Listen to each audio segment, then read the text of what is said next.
Hi, everyone. This is Meredith Root, and welcome to the Afternoon Snack Podcast, brought to you by Tactic Nutrition. Hi, I'm Alex Parker, owner of Tactic Nutrition, former lawyer, CrossFit Games athlete, turned health and fitness geek. I'm also into health and nutrition, a more recent CrossFit Games athlete, co-owner of Tactic Nutrition, and former engineer. We are here to have fun, engaging conversation about some of our favorite topics, including nutrition, health, coaching, motivation, and of course, CrossFit. Our goal is to give you something to think and talk about and hopefully make you laugh along the way. Hey, Alex. Hey. Watch Ivy because she's going to get your cord. What's up? What's going on? You have your pants rolled up. Sometimes I think like we should video our podcast so that like, we have YouTube content, and like I'm looking at you and I'm like looking at me and I'm like, nope, we can't actually. We cannot. You're wearing whatever that outfit is. I have like the really dirty sweatpants and like a tank top. No bra. So like the YouTube ideas. I like podcasting without having to worry about a nip slip. I know. You know? Like my nipple is going to be out at some point and no one knows. And it's fine. I might let people know. All right. Yeah, you do that. But we just moved the couch. For those of you who are following along with the Couch Chronicle, no, it hasn't sold. Our new one is coming in a couple weeks, so we decided it best to relocate the what do we want to call this? The couch up into the podcast room. So now we have a podcasting couch. We're not sitting on it, but because our office chairs are more comfortable than that. It's couch. actually fine to sit on. It doesn't even have any back support because the back support's like 1 foot. I know, but you sort of lean into the corner. Like you sit on it in a way where like it's like the least comfortable way you can sit on any couch, and you're like, no, it's not comfortable. I'm like, well, look, you don't sit like that on any other piece of furniture. All right. Well, anyways, I think Meredith says she put it on Kijiji and tried to sell it, but I don't know if I believe her. But also, it's not surprising that no one would buy it given the cost and what you're getting. Well, I mean, it's nice. Like it does look nice. And like I had a guy reach out last week and he was like kind of a dick. I listed it and then I recently dropped the price and he was, we're not saying the price because it's embarrassing. But I dropped the price and, he was like, well, I think it's a little too big for my space, but depending on what you want to let it go for, I can definitely take it off your hands. And I was like, okay, guy, I don't need you to take it off my hands. That's it's not a junk couch. It's not junk removal. Don't. See, I should be in charge of the Kijiji sales. No, you shouldn't. For that, I think he wanted me to take like 50% of what it was listed at. I was like, absolutely not. It's already marked down from what I paid. Like, I can find somewhere to put this couch. Like, people are like that, right? They like buy stuff on Kijiji or Craigslist for like they just get people to sell stuff for really low, and then they just turn around and flip it. I mean, I don't know if that's what he would do with this couch. I don't think you can flip this couch. Maybe he's just better at selling things on Kijiji than I am. But at any rate, we still have the couch. We moved it up. If we can move that couch up like up a flight of stairs that has like a turn in it and into this bedroom without getting into a fight, that's a big deal. And we did that. That's really the only thing we've done with this couch that hasn't caused a fight. I know. I was like waiting, but I think we did great. And we're like really good at moving furniture. Yeah. It's weird. But anyways, what else is new? We just got back from skiing last week, which was amazing. It'll be my last ski trip because I'm going to the US next week. And it was kind of, it was good. It was sunny. It was warm. I was definitely like, I could have been wearing a t-shirt, but I didn't have anything to do with my jacket. But then I feel like it was more sweater weather, not t-shirt. Yeah, I got really hot though. Like I was like, I would definitely do okay in a t-shirt right now. But then you're like on the lift and you get cold. But I don't know. It's been a good year. You think I've improved a lot this year. Don't you think? Yeah. What's been my biggest improvement on skis? Probably like you're not sitting in the back seat and you're actually turning. Yeah. Instead of like kind of leaning, doing that water ski thing. Just kind of sliding down. Yeah. I don't know. It's like I have a list of your top coaching tips. Everybody's like, oh, but it must be so amazing to ski with Alex. She's so good. She must be a great coach. And it's a classic, like, great athletes don't always make great coaches scenario. Because I, like, on more than one occasion, like, your best cue, your best tip was like, just watch me. I'm like, oh. The best part was like when it was me, my dad, and my mom all trying to coach you at the same time. I was so overwhelmed. I was like, just stop. Like, just stop. I need the afternoon to just ugly this up and enjoy myself. I was like, I felt very overcoached that day. Yeah, you were a little overcoached. I got grumpy. It takes a lot to make me kind of grumpy. And like, I think I was a little bit grumpy that day. But, yeah, it's like your flaw as a ski coach is that you don't understand the difference. Like, so same, like we can be going down the same run, and it's a totally different experience for me because I'm not going as fast as you are. So the way you ski through the terrain is just a little bit different versus like, you know, you have more speed, so you make fewer turns, whereas I'm having to make more turns. And now you're looking at me like I'm crazy. So I think you disagree. I don't think that's the issue. I'm not saying it's the issue. I'm saying it's one issue. I can go slower and make more turns. I've done that. What's another good cue? You've said, why are you doing it like that? Stop doing it like that. I give you good cues, like hands out in front. You do. Like, just get your pole plant. Like, yeah. Be more aggressive. But sometimes I actually read coaching tips on the internet, and then I'm like, oh, I read this, and then you're like, yeah, that's good, and like then you start saying it, like, you know, like planting your pole further downhill. Yeah, that was one that I found. And then I think my best tip is just be more dynamic. Yeah, I mean, how much more simple does it get? Be athletic. That's actually like try harder. Just try harder. Just try. Like, be better. Try harder. Go faster. Yeah. Be smoother. More aggressive. Like, I don't understand how that doesn't. Yeah. Help, but I guess, well, obviously, like, something helped. I don't know. Probably just time on snow.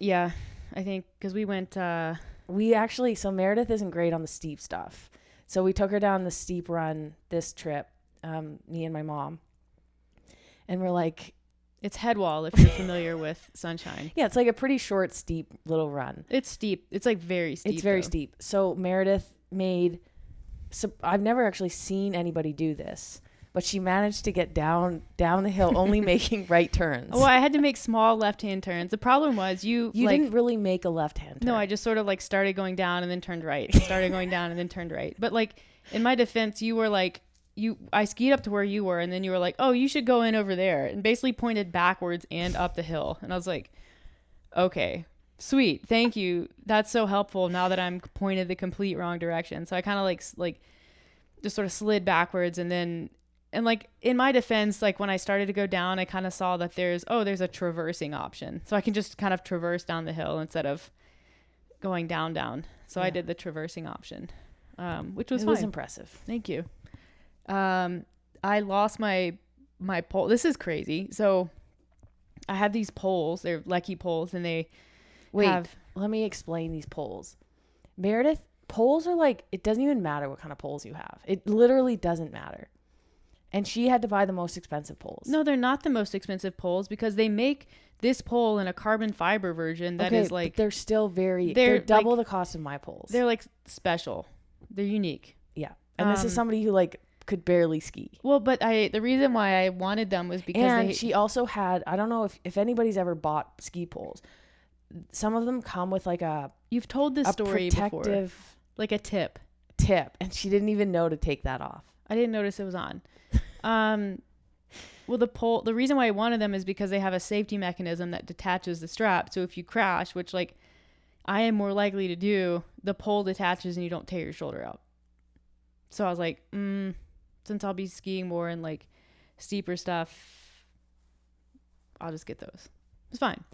And then I really liked them, and I got used to using them because it has, like, instead of putting your hand through a strap every time, the strap actually like attaches to your glove, and all you have to do is click into the top of the pole, and it's super convenient for taking your poles on and off for like lifts and stuff. And then we're packing up the car to leave last week, and there was like, we were keeping your parents' ski stuff in our garage, and I picked up 6 poles, and I was like, someone's poles are missing. And I like pointed the handles at Alex, and she was like, your poles are missing. And then I got super bummed out because I realized I must have left them at Sunshine, just like when you ski out to the bottom.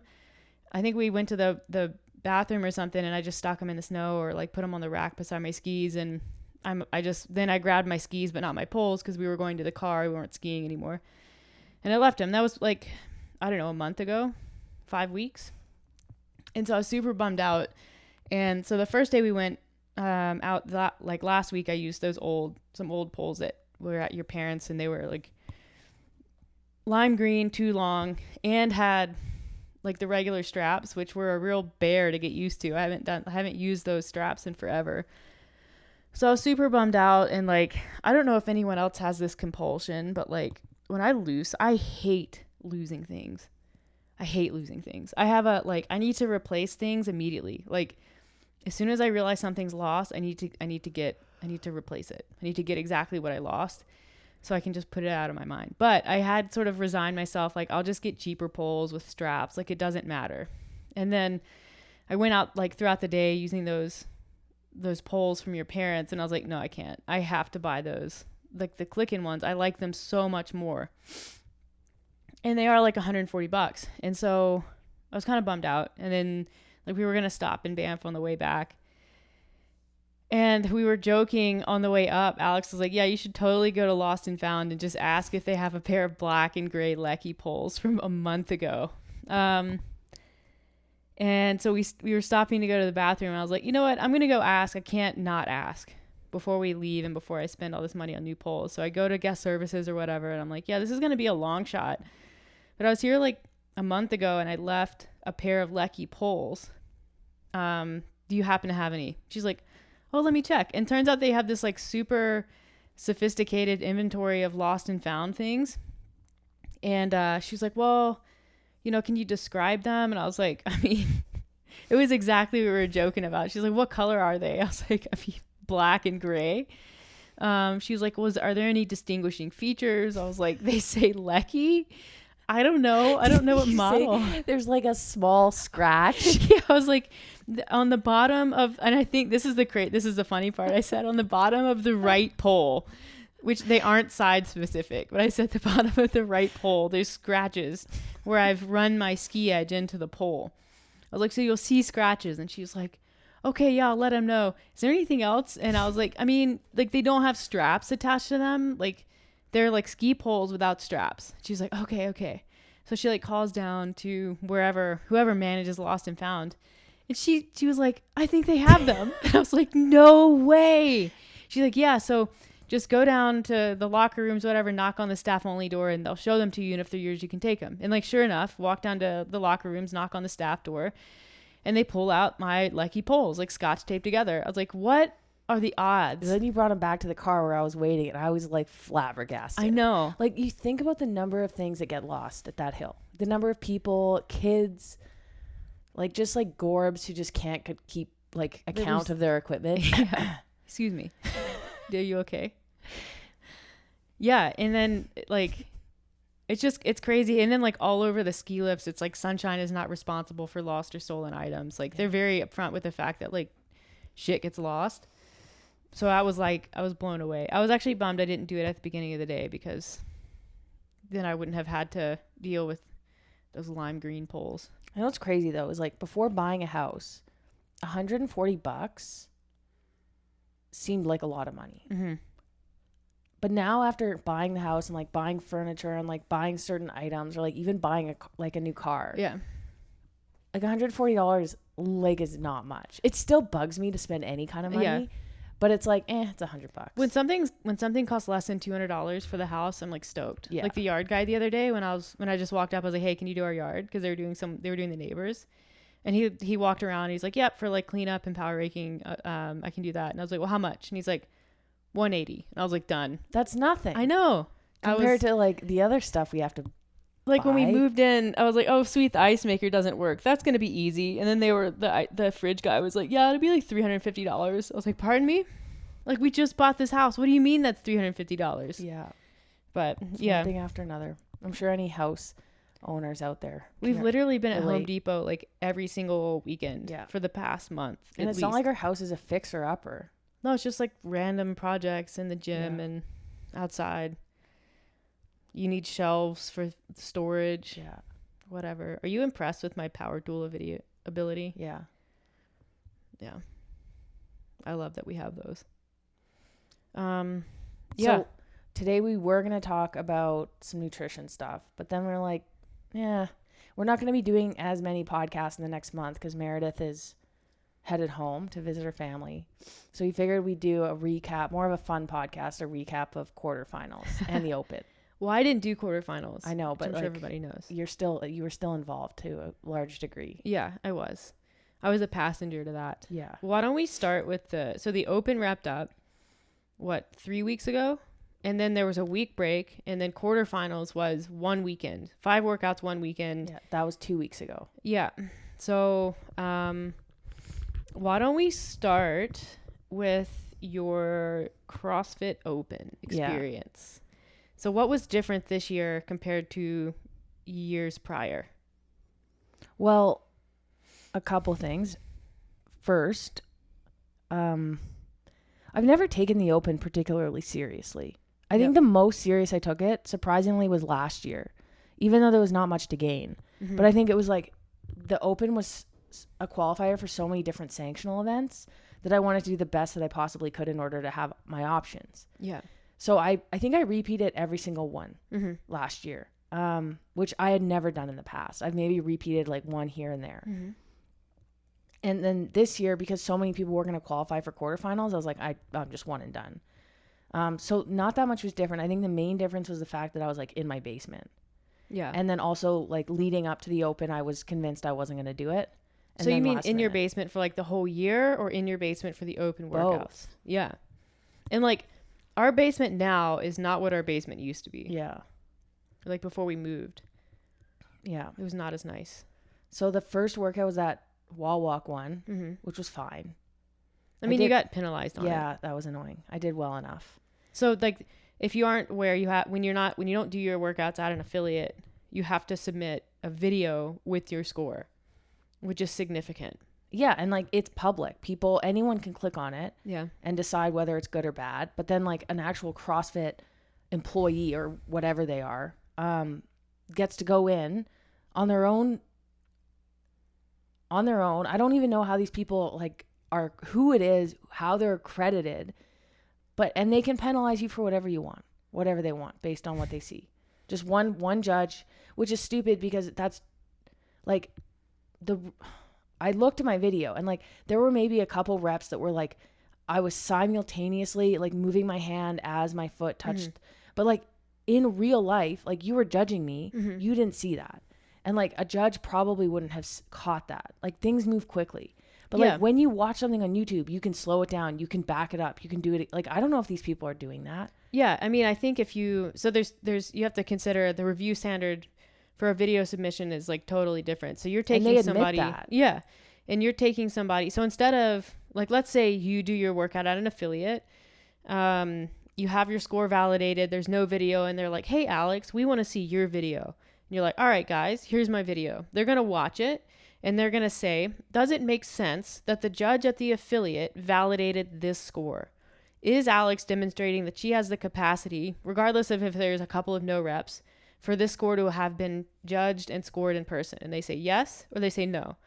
But then as soon as if you're not at an affiliate, now when they look at your video, you have someone like Boz. Well, not like Boz is the one watching videos, but you have someone of that sort of caliber judge, like regionals games level judge, who is not looking at your video to see if I am doing a good job judging. They are looking at your video and they are judging each and every rep as if they are there judging the video in person. Yeah. So you're just held to a higher standard of judging, and that's the downside to doing workouts not an affiliate. But like, this year I think there were a few more people who had to go that route because they're doing them at home or whatever. Yeah. And it just kind of it is what it is, and it's a little bit unfair because you could probably assume that most people, if they were held to the same standards that you were, would be assessed a number of penalties like you were. But I think it's an incentive to participate at an affiliate, and it's an incentive for gyms to become affiliates. Yeah. But anyways, my other 2 videos were good. So the second one was the burpee box jump over. Mm-hmm. The repeat workout. Yeah. And I did fine enough. I improved on my score. It's funny. We just talked about that workout a couple podcasts ago. Do you remember? Yeah. Yeah. And my back was so sore the next few days, could even barely train. Mm-hmm. And basically, my shoulder got better just in time for the open. So I was pretty happy with my wall walk one. I ended up finishing. And then this next one was fine on my shoulder, not a problem. But I was so sore after on my low back, couldn't really train until Thursday. And then I trained on Wednesday and did a bunch of thrusters to prep for the third week and got incredibly sore. So I was sore till Saturday and then had to do the thruster workout on Sunday. You were sore from thrusters until Saturday, and then you had to do more thrusters on Sunday. Yeah. And front squats. Yeah. So then I got my legs have never been this bad ever. Even after, maybe comparable to after the CrossFit Games in 2015, my legs were this bad. Okay, I have a question. Did you go to urgent care because you thought you had rhabdo? Yes. You did. The problem was I would wake up in the morning and they felt all right. Yeah. But the problem was I would start moving around. I tried to train on the Tuesday, light, even just air squats. And I couldn't do it without my getting really bad cramping and Charlie horses. It was really bad. And my knees were hurting. Yeah. In the bottom of the squat, my knees were hurting. Yeah. It just something wasn't right. And then it was really bad again on Wednesday. And usually DOMs only last 2 days until they start getting better, but they were getting worse. Yeah. Just walking was anytime my muscle was used, it would seize up. And so we decided, I messaged two of our doctor friends who were you're probably going to want to go to the emergency just to be safe because, it could get worse. Your kidneys, even though I didn't have that many other signs of rhabdo, they both suggested to go do that. So I got my blood tested and everything. And it was just I had relatively high CK levels, but not high enough to be worried about kidney damage. Yeah. So there was that. Okay. So that's, and you know what? Funny enough, other people have done that, gone to the ER. Yeah. And not had rhabdo. But they're I don't know. What's Lindsay wrong with my did body. it. She did? She's did they take you seriously? Because when I went, they were get out of here. Yeah. I don't think I heard her tell that story. She told me on text when I was messaging her. The, so that was that's Tuesday after the open. So open submissions close Monday, and you're in urgent care Tuesday. No, I was in urgent care on Thursday. That's right. Cause it had lasted into the week. Yeah. Okay. So that's Thursday. My whole body was so effed up. I couldn't barely even do muscle ups. Oh, you could barely do muscle up. Oh, I remember that in the garage. Yeah. I was oh, that looks bad. Okay. So that's Thursday. So you have that weekend off, competition, and then the following weekend. So, 9 or 10 days later? No, 1 week later. Cause it started on Thursday. Quarterfinals. No, it started.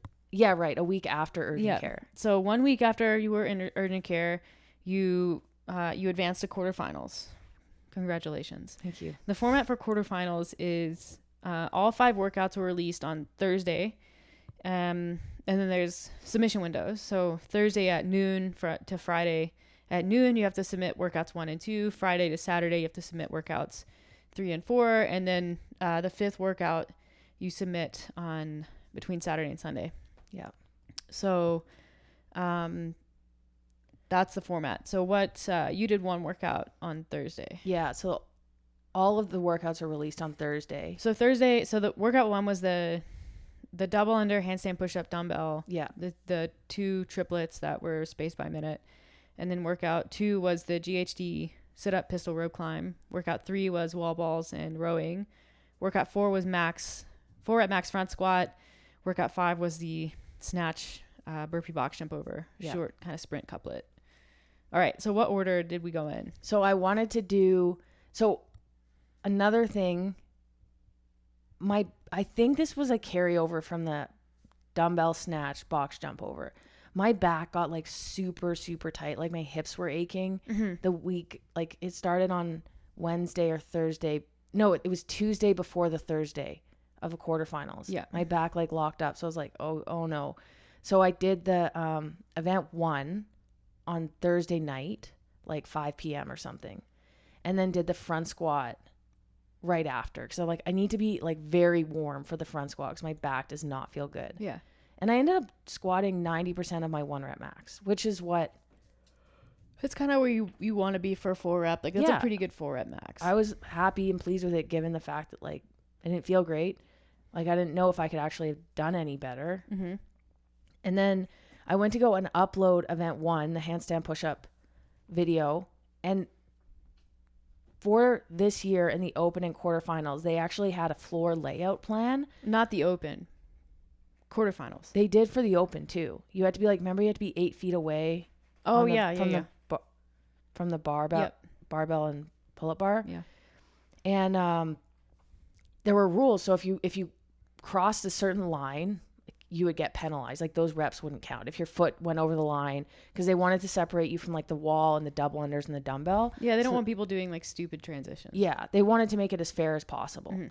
And so I'm reviewing my video, and on my last set of 50 double unders, I'm like almost over the line. Like I'm not jumping on the line because my heel doesn't actually touch the ground on double unders, but my heel is over the line. Like it's, if I put my heel down, it would have been on the line. So I'm like freaking out because I'm thinking they're going to penalize me. Like and you don't know what the penalty is going to be because you never know. You mean by freaking out, do you mean having an absolute meltdown? Yeah. So I'm like, I have to repeat the workout. And I was like, no, you don't have to repeat the workout. What you're going to do is you're going to email support. You're going to be proactive and you're going to say, here's my video. There's like between 5 and 10 reps where my heel is over the line, but I'm not jumping on the line. Like, I'm sorry. Can you please tell me what like kind of penalty? I was like, you need to do that. So I'm like, okay, fine. So I did it. But then in my head, I'm thinking, how am I going to go to bed tonight? And then what if I do have to repeat it in the morning and I still have to do all of this other stuff? And that because I didn't have that many options to go to the gym to complete the rope climb workout with the GHD, I had to be there at 10, which is like in between. Like you couldn't really do a workout before and you couldn't really do a workout after. So like I have to have this workout done and done the right way so that I can sleep at night. So like I repeated it like 90 minutes later and got like 7 seconds slower. 6 or 7 seconds slower. But then an hour after that, I got an email back from CrossFit support being like, yeah, your video's good. Like it's on your last set. So it doesn't actually impact. You don't have an advantage because you're not going back to the wall. It doesn't matter if you're closer to the wall. Yeah. So that was a I told you so moment for Meredith. It was satisfying only in that like, I think I was like, they probably are not going to assess a penalty. Yeah. And I said that and you still did it and then they didn't. And I was like, all right. Well, whatever. It was a good mental test to have to repeat it after having a breakdown. Yeah. I cried on that day. Wait, how many times did you cry total on the weekend? I think 3 or 4. Okay, carry on. And then there was the days after. Yeah, I mean, I'm not counting those days. But... Okay, and then the next day, I don't want to waste too much time talking about the details, but that GHD workout was brutal. Anyone who did it knows. I don't know if it's because I haven't been on a GHD machine. I don't do them that often. I haven't done that many in my lifetime. Or it was just the sheer volume of them. But I was so dizzy and like nauseous in the workout. And I kept looking over at the clock. And Meredith's like, don't worry about the clock. Like, just keep moving. And I kept looking over being like, is it over yet? I didn't even care about getting through the workout. At one point, you got off the GHD and like walked the wrong direction. I was like, ropes that way. You're going the wrong way. It was really bad. Yeah. And then I fell ill. You fell ill immediately. Yeah. Well, I fell ill in the workout, managed to finish decent. And then, that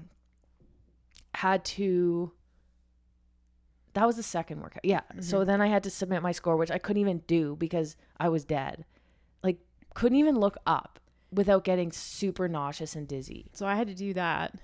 You hadn't paid yet. So you're like, oh, I need you to pay. And I was like, okay. I see what you're doing here. it felt like if anybody has ever had like a 10 out of 10 really bad hangover, that's what it felt like. Like pukey, had the chills. The only thing I didn't have was like the alcoholic. You were burping a lot though. Yeah.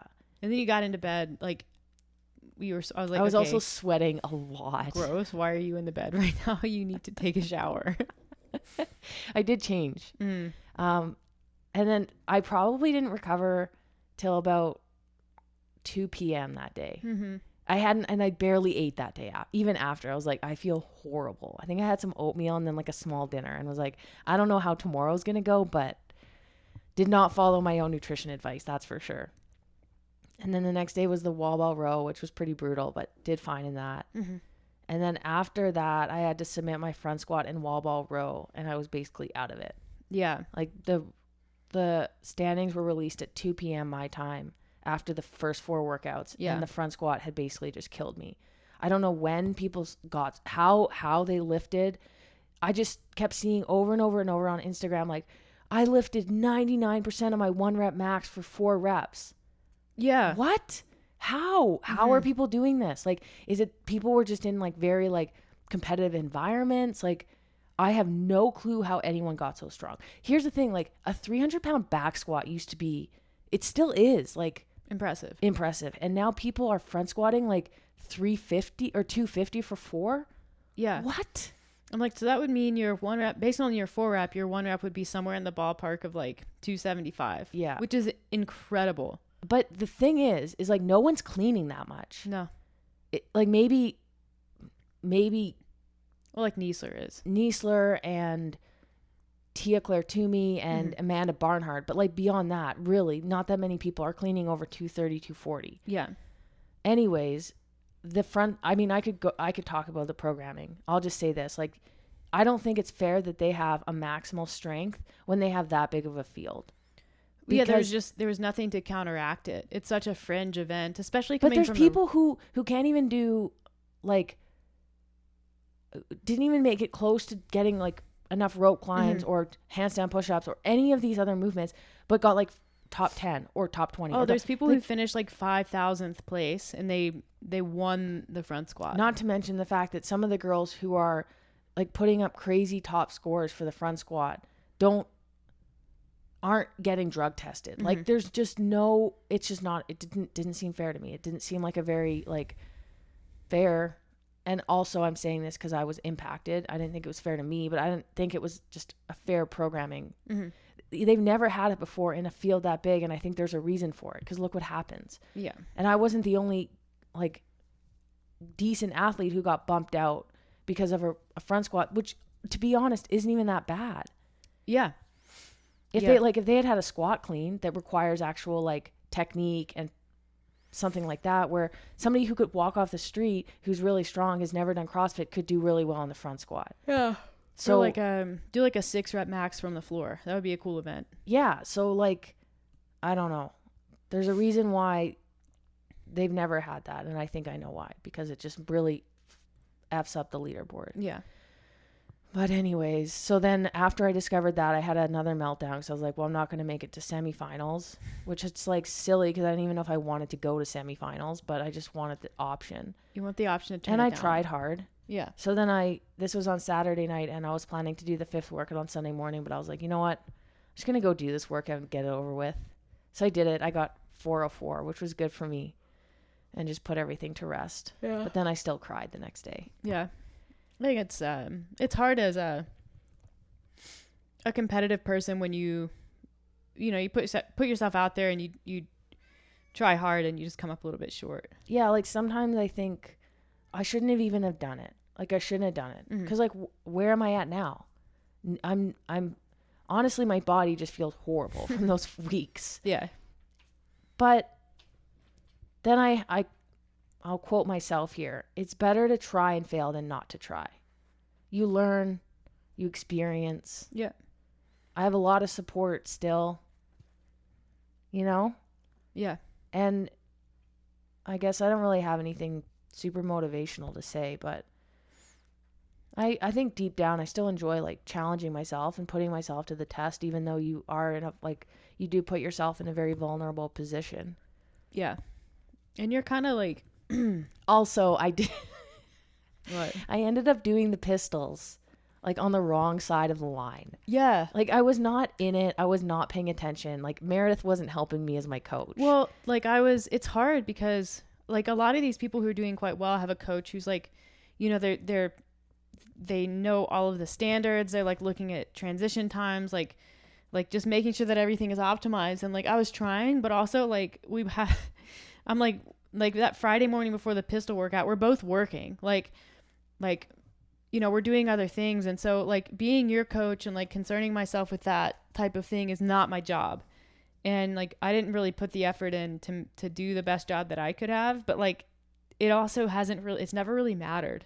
Yeah. And so I think we both kind of dropped the ball. I mean, like you dropped the ball harder than I dropped the ball, but like we both dropped the ball. Yeah, like it doesn't help when you get up on Friday morning and you're competing at 10, but you get up extra early so you can get like your work done. Yeah. Like I want to check in with my clients because like they're paying me and that's my job and that's what they're expecting. And yeah. And maybe that's not ideal for like getting things organized for a competition, but that's the choice that I made. Mm-hmm. And there's a lot of different factors, but now the question is, do I put the effort into getting stronger for next year, or do I take the summer off and just like train a little and have fun? Yeah. What do I do? I mean, I don't think you have to decide right now. Yeah. So that's one good thing. I think like it's hard. Like the knee-jerk reaction is to like, yep, I'm gonna put in a ton of effort. I'm gonna get stronger. I'm gonna get faster at like cycling movements. And like you've been in the sport long enough, you've seen people do this where they chase being the type of athlete that would have excelled in the previous year's programming. Mm-hmm. And the flaw in that mentality and that approach is that you never know what's coming. And so like all of these people after 2016, so like just like if you've been in the sport long enough, 2016 was the year at regionals where there was like the snatch ladder, there was a really heavy overhead squats, and there's the really, deadlift, yeah, the heaviest, the 275 and what is that, 405 or whatever that is for guys, really, really heavy deadlift, 4 reps in a workout. So after 2016, when people got just absolutely annihilated by the weight, everybody was trying to get stronger, right? Everybody went on strength cycles, they're doing conjugate, like they're getting really strong. And then 2017, what was 2017? All gymnastics. It was the year of the dumbbell. There wasn't even a barbell. There wasn't a barbell at regionals. But did they have the strict Nate that year? That was 2016. Oh. Yeah. 2016 was strict Nate, and the snatch ladder was on okay. day 1. And then 2017 was it opened with the regionals Murph. No. Oh, they had the toes to bar farmer. They had the heavy kettlebells. Yeah. And they had but the no sandbag, barbell. but no barbell, and it was very like body weight gymnastics dominant. And so all these people who spent all this time getting like chasing strength, they're now at a disadvantage when all they have to do is efficiently move a dumbbell and their body. And so that's kind of just like it's a cautionary tale that I think is important to remember when you're trying to assess like where do you want to go with training, you know, moving forward. It's tempting to be like, oh, I'm not strong enough, I need to get stronger. But like, you know, next year maybe instead of a 4 at max front squat, there's a 10K row time trial. I mean, now the people who like are really strong but can't breathe are at a disadvantage for a, you know, 45 to 50 minute workout. Yeah. The tricky part is, and I think this is, and I have nobody to blame. Like it's just the way it happened. But I've never been a strongest athlete by any means. But like my Olympic lifting is good enough that I've never been stopped by it. Like I can snatch at my best like 180, clean 225, which are respectable lifts in CrossFit. Good enough to not be, you know, thrown completely off the leaderboard. Yeah. But then a front squat shows up, which it's just a test of pure strength. It may have been a 1 at max deadlift. Yeah. Well, that would have been really bad for me. Just about as bad. Mm-hmm. Except it would have hurt more because, you know, my long torso. Yeah. But your sensitive back.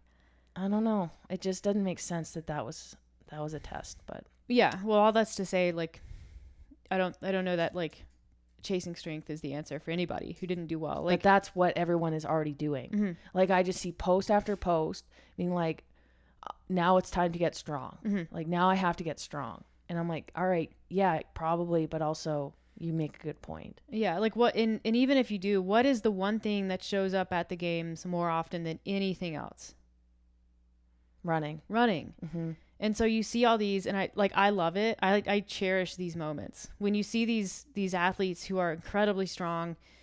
You know, they do well in the open. They do well at events like Wadapalooza, where the programming is just typically a little bit shorter and a little bit heavier. They do well at regionals. Yeah. And then they get to the games and they get their teeth kicked in by running. And I like it. It makes my heart happy. Or regionals now has a lot of like longer, or the semifinals, like sanctionals. Yeah, you're now seeing, they're like, including a lot of running. Like, it makes sense because it's a great test and it's really easy for a competition to run. Yeah. Literally to run a run. Yeah, it's relatively like it's equipment free unless you're doing it with the You best. just need a track. Yeah. So, I don't know. I like it. I appreciate the sport. I'm enjoying it from a spectator standpoint. Yeah. this season, which, I've been kind of on the bubble, like, you know, do I want to compete? Do I not want to compete? Am I retired? Am I not retired? And, you know, I had made the decision to not do the Open in a competitive way this year.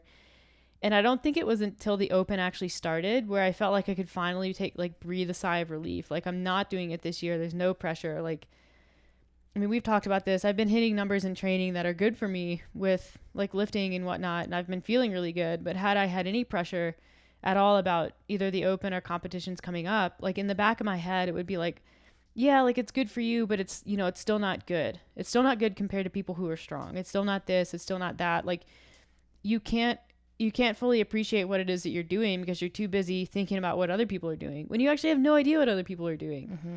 So that's been a helpful perspective for me. And I think the summer will be fun and we'll do some biking and outdoor stuff and the sting will wear off. Yeah. Yeah. This can transition into our next topic, but my gut reaction is to like protect my ego and post and be like, I had this injury or this happened or this was not ideal. I was doing it by myself. I was trying to, whatever the excuses I could come up with. I hurt my shoulder, my back is hurt. I wanted to say that because I'm like, I'm better. Like, I want to protect my ego. I want people to know I'm better than this. Like, oh, Alex didn't qualify because of this, because of that. Like, the fact of the matter is, I didn't qualify because I wasn't good enough. And for the programming, for whatever. Like, it's just the fact of the matter. Yeah. So I posted just because, like, I wanted to put it out there. Like, yeah, I tried my hardest and I didn't make it. And I'm disappointed, but I didn't say I was fine with it, but I was like, I just posted but you see like so many athletes, even out of the Open, like, oh, there's a reason why I didn't, hit a good clean complex. And this is why, like, yeah, there are people I still couldn't, I've been working at this weakness and there's a reason why, like, it's like external. Well, it's a whole story on why the score on 21.4, like why the clean complex score was low. I was like, look, here's the thing. Nobody cares. Mm-hmm. I know you think people care because maybe you have like 100,000 followers or whatever. Nobody cares. Nobody gives a shit. Like, like if you're a really strong person. And if they do, they care for like the 20 seconds they read it and then they're like, eh. So-and-so didn't lift very much. Weird. And then they move on because like that's the attention span that people have. So like if you're a really strong person, you don't perform well, like people kind of assume something happened that was a little bit outside of the norm. You don't have to go post a video doing a 250-pound jerk and be like, look what I can actually do. Nobody cares. Yeah. Nobody cares. But yeah, you just see all this like blame almost. Yeah. On external stuff. I've had like, even I'm just trying to think back to the games last year when Haley Adams had that ankle thing. Yeah. She didn't say anything about her ankle until after. She's like, I had a broken ankle. A really bad sprained ankle. And it was like, good for you for just like not blaming your ankle for not doing well in this event or this event or this event, which is like what a lot of people do. And but like we've seen this and you hear like, I mean, we've talked about it before. Like if you, before people go into competition, a lot of times you start hearing about things. You start hearing on social media or back when competition was in person, you'll hear people in warm up be like, you know, they start talking about like, oh, my shoulder injury or, oh, this, oh, that, like, oh, this is why I'm not at my prime. And that does two things. I think it cushions the blow to the ego when they don't perform. I think that's the main thing. That's the main thing, right? They need to protect their ego. So it's like they need people to understand that they're not at their prime, so that when and if they don't do well, and really it's more like when, because a person who's put that in their own mind is going to live into it. They're self-handicapping. Yeah. But it's like they'd rather self-handicap than have to own their performance. Yeah. Whether or not there's actually an injury or an external circumstance or not, like people don't like personally taking personal responsibility for the results that they get.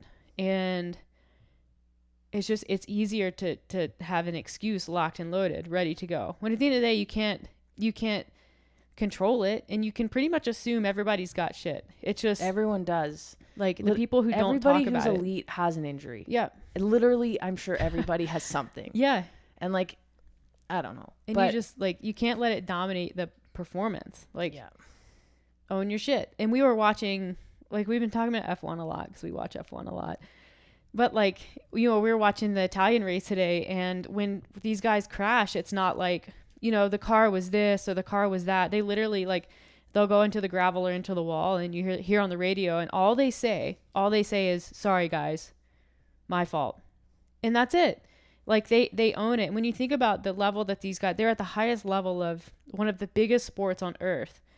And if you were a type of person who every time you made a mistake and crashed the car or did something wrong, you were like, oh, it was the steering, it was the brakes, it was the car, it was the pit, slippery track. It was this guy, it was their fault, this and that. Like they would not allow a person like that to be on the team. And I think you see that kind of across the board with people who are either high performers in sports or, you know, they're very successful with business and what they do for work. Like those people own every part of their lives. They own their shit. And, you know, we posted about this Friday. We posted we made a post that literally was like, it just said, own the power of owning your shit. And the point of that post was not to like throw shade at people who eat out on the weekends or who have balance in their lives. Like sometimes people who need balance have to own the fact that they need balance. All it is that if you refuse to take personal responsibility for things that occur in your life, you can never make the changes required to move forward towards whatever the goal is.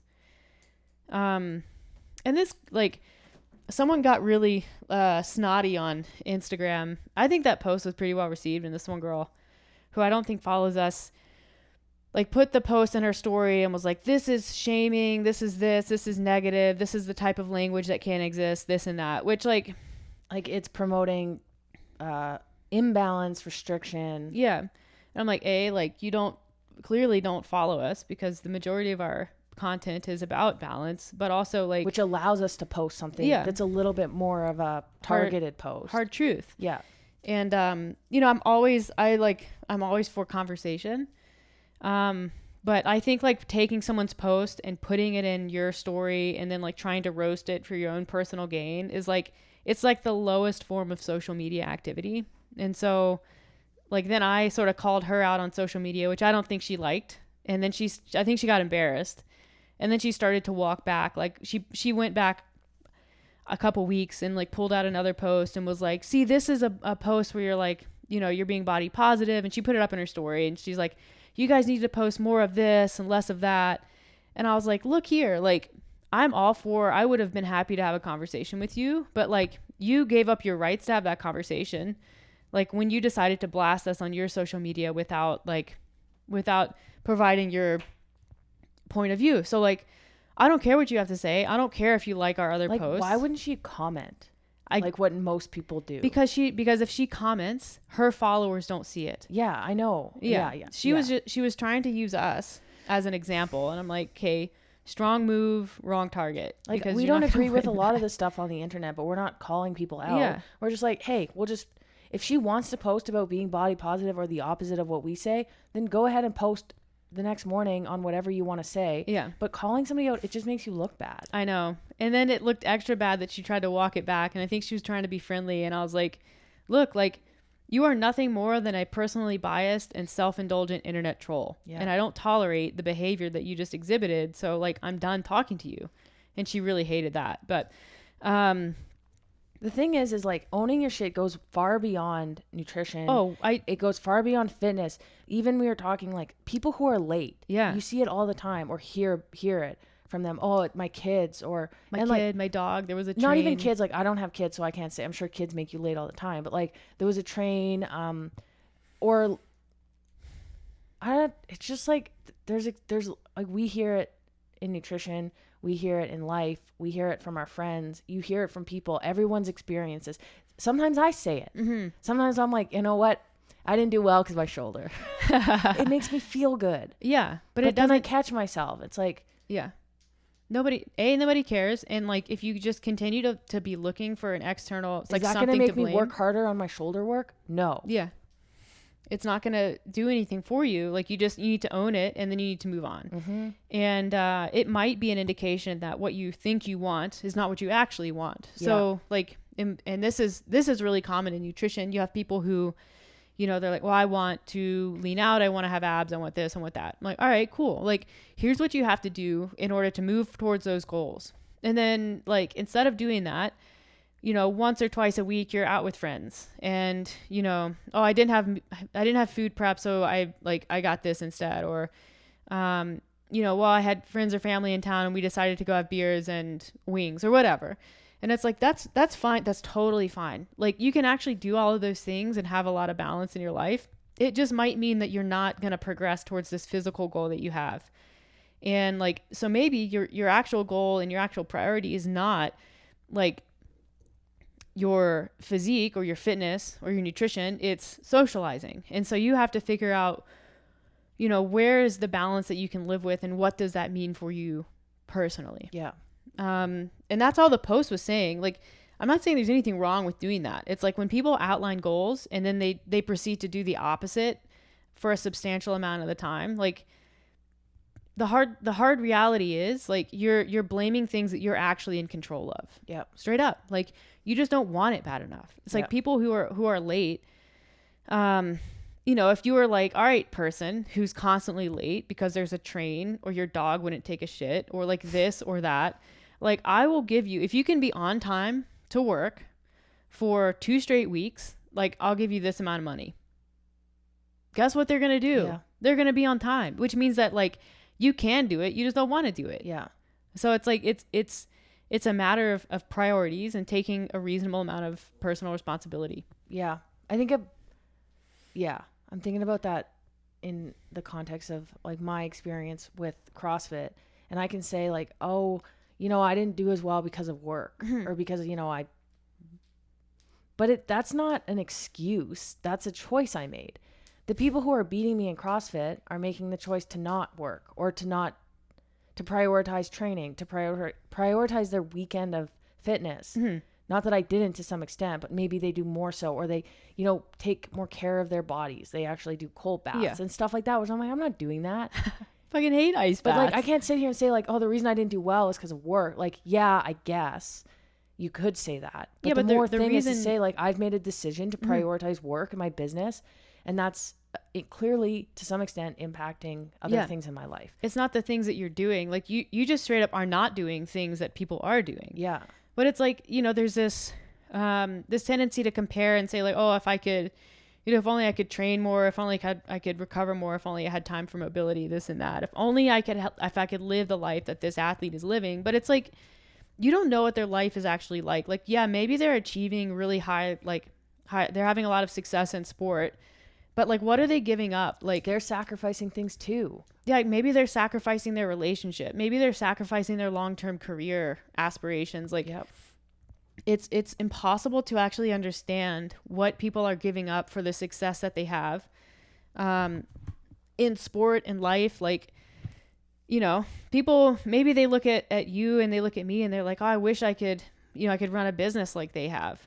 But like, you don't know, like, that's obviously costing us in an athletic way. Like, there are other costs associated with that. Like, there's a complete lack of free time or work-life boundaries. But like, I mean, sometimes I look at people and I'm like, damn, I wish I had a 9 to 5 job. I wish I could just walk out the door at 5 p.m. But then and a not 9 have to to worry 5 about job it. doesn't allow you to go skiing on Tuesday. There's like, You know? there's give and take. And there always will be. Everything in your life. Yeah. And I think the sooner that you can look at those things as a decision and accept the consequences rather than talking about things as a sacrifice or as an excuse, you're going to be way better off. Yeah. In like finding the right balance, trying different things, manipulating your life. And then you can own the choices that you're making and own the decisions that you're making and realize like, I actually love the life that I have, even if it means I'm probably not going to go back to the CrossFit games. I'm okay with that because of like all the other things that I'm doing right now. Yeah. And I think that's, you know, there's a tendency in this sport, probably in life, but definitely in this sport to completely lose perspective. And that's why when people who have no perspective and they have nothing else, when they fail to qualify or advance, it feels like their life is ending. It's like the end of the world. Because like, what else is there? Like, you just have to wait for another year to go around, you know, to try again. That's crazy. Yeah. And so I think that that's a very potent and powerful wake up call if you're willing to like take it for what it is. Imagine a lot of athletes feel like that qualifying for the Olympics. Oh, for sure. Like you get injured, but then think about that. It's 4 years you have to wait. Yeah. I know athletes who've had that happen and it sucks. What if it's 4 years? Like, what if you're kind of in that awkward, like end of your career age? Like, yeah. Do you keep pushing till that? Yeah. That's tough. Yeah. But I think you're right. I think a lot of people lose perspective. I do. I certainly do. But I think especially when you're chasing something to at a high level, it's even more likely that you just kind of get lost in it. Yeah. I always wonder, like, how many people would pursue the CrossFit games and train as hard as they do and do a lot of the things that they do or make decisions to not pursue other endeavors. Like, how many people would do that if Instagram wasn't a thing?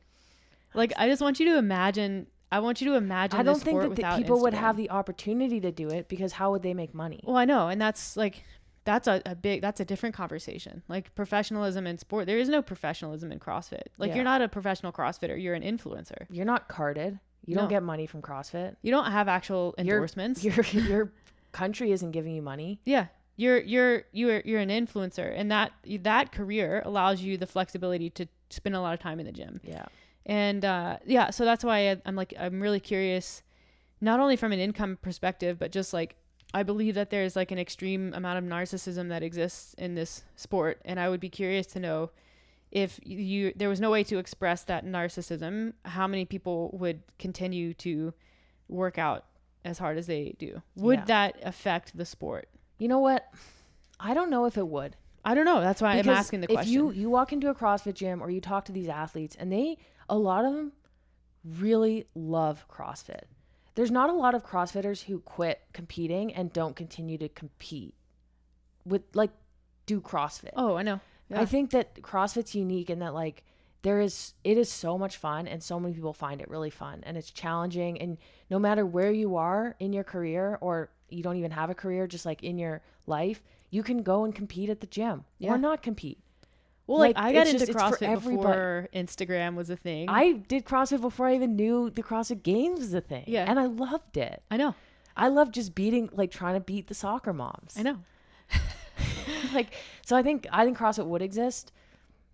I don't necessarily think it would maybe exist to the same degree. There wouldn't be as many people quitting their jobs because you need to make money somehow. Yeah. You can't be poor. No. I mean, you can, but if you have the choice of being poor and doing CrossFit or having a life and kind of just enjoying CrossFit, I think there'd be more people in that camp. How many elite CrossFitters live in their parents' basements? I don't know. I'm sure it's more than you think. Yeah. So I don't know. That was a tangent, but it's that's like, that sort of bounces around in my head sometimes. It's like, would CrossFit even be as competitive? Like, would the numbers be what they are without Instagram? Do you think Instagram made No, CrossFit more because competitive?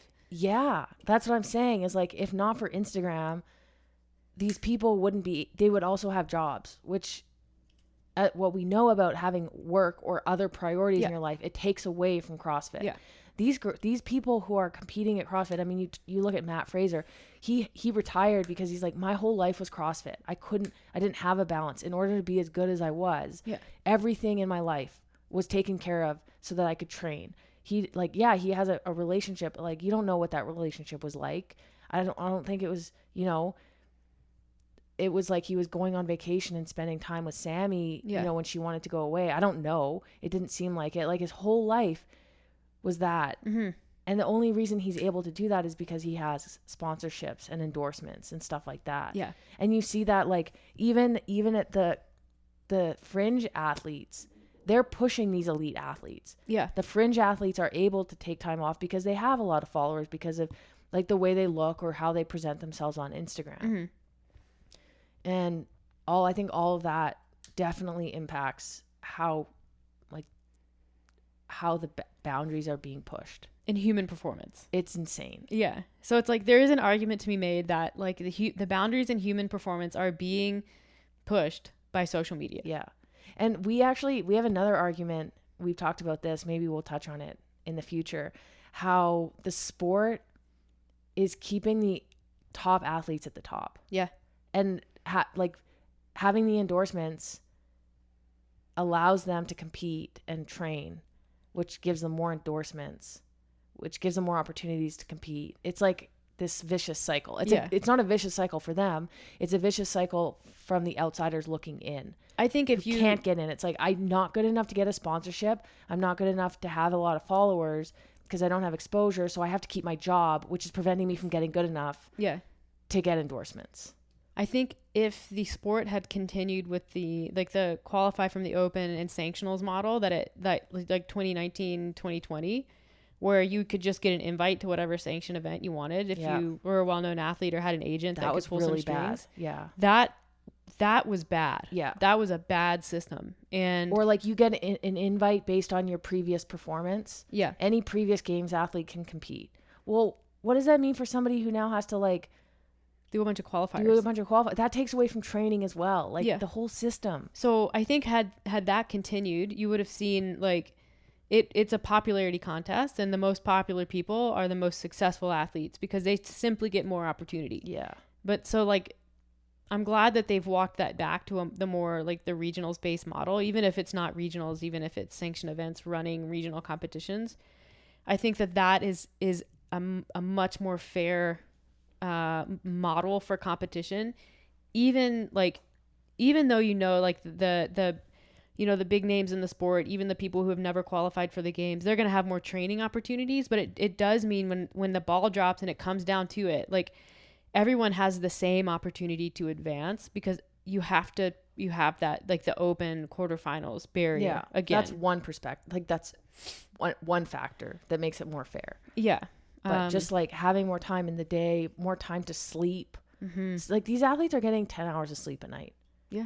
How many people who have day jobs or kids or stuff, makes it even more amazing when you see like moms. Oh, I know. Or like people kids. Have jobs, like Brianna Wallen, for example. Like she's just like, she's an incredible athlete and like has a literal full-time 9-to-5 job. Yeah, and she trains so impressive. Like a couple of hours after work. And or like I look at like Reagan Huckabee who qualified. She's like in the top there. She's been in the mix for a long time. Yeah. She went to the games with me in 2015. Like she has 2 kids. Yeah. Val Vobrel. Yeah. Like, wow. Yeah. Val is amazing. Those people are just incredible. Yeah. They must just, and even like Paul Tremblay. Yeah. That guy, he keeps on. He's got like 10 kids. And he runs a gym. Yeah. And he's now the manager or president for CrossFit Canada. Yeah. Like, come on. Yeah, it's great. I mean, it's cool. I really I appreciate those people a lot. It's not like I don't not appreciate high performing athletes. Like I think Haley is amazing. Like, Oh yeah. you know, can't take I anything away appreciate from those them for a people. different reason. It's the ones who have really, really busy lives and are still like managing to just be badasses. And I'm Yeah. like, that's awesome. Because Yep. like I can't do it, but it's awesome that some people can. Yeah. You want to wrap this up? Yeah. Yeah. Hopefully So, we can. No, I do not recommend doing the GHD event from qualifiers. Yeah, put that in the same vein as like Atalanta. Yeah. Hard pass on that. But actually, I've never like I was wondering if I was gonna like watch you do quarterfinals and be jealous, and I was like watching that event and was like, no, I'm good. And I would have liked that event. It just looked really hard. And I'm just glad that I've never gotten in. I think I've quit a workout one time in my life. Yeah. Like actually quit after I've started. And I am so thankful for that, because if I were in any sort of habit of quitting workouts, I would have quit on that workout. Yeah. That's about as bad as it's gotten. Mm-hmm. So I don't know. I'm still proud of you. I'm your Thanks. number one fan, even if I'm like shitty at coaching you. yeah, I'll try harder. I always next year. appreciate your support. Yeah. So I don't know. We could probably do a podcast while I'm away. I'm gonna be away Yeah. for almost a month. But we can just Zoom. We can do a Zoom podcast and test that out, because we're gonna start having people on eventually. Let's so do it. may as well. So you might hear from us again. If not, you can catch us on the gram, where we pick fights with people who don't agree with us. So Yeah, maybe we'll do a nutrition one, or if you guys, again, if you have any ideas, shoot us a DM. yeah. We try to use your ideas, and Well, we do those like Q&As, and those are usually good for generating some some thought and topics on posts and podcasts. They get the creative juices flowing. Mhm. So thanks for submitting questions on those when we put them up. Yeah. But it's a nice spring day here in Calgary. It's snowing, so it's spring in quotation marks. So hopefully you're having better weather than us. And thanks for listening as always. We'll catch you guys again soon.